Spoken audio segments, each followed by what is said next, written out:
When I last posted, my husband was about to leave for his country for 6 months, his mother's house specifically, to heal. I thought distance might help us deal with this better and that I would wait to see him in person to address our divorce.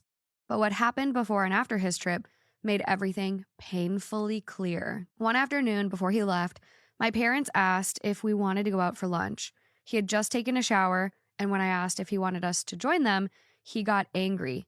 See, I knew this would happen. He insisted that if he showered, then he wouldn't get out of the house. He has many rules like that. He said it was very rude of me to ask because it meant I wanted to go, and then he had to go. It escalated into an argument about how I was cold and selfish.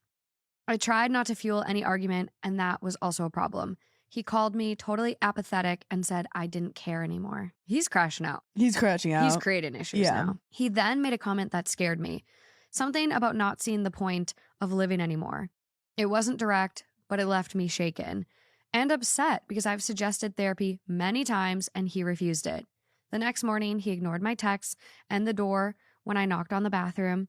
When I opened it, he laughed and said, "You probably thought something happened after what I said yesterday."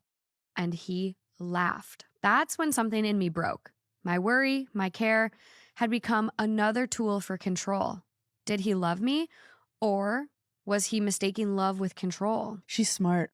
Her therapist is good. She's on it. She's clocking him.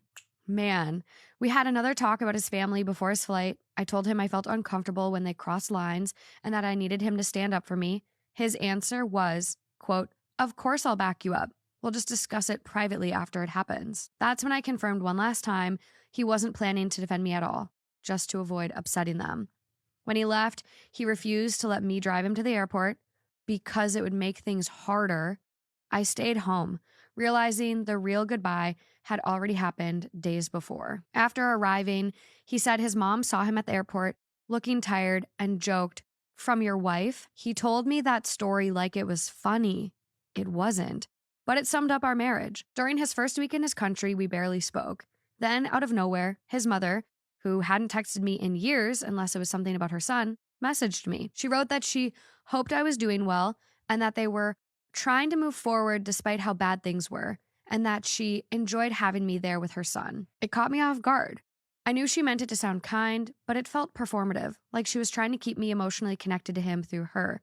Or like a message saying, "We're already going through a lot, so you better not make it worse." Oh. I didn't reply. It was the first time I realized how blurred the boundaries in that family really were. That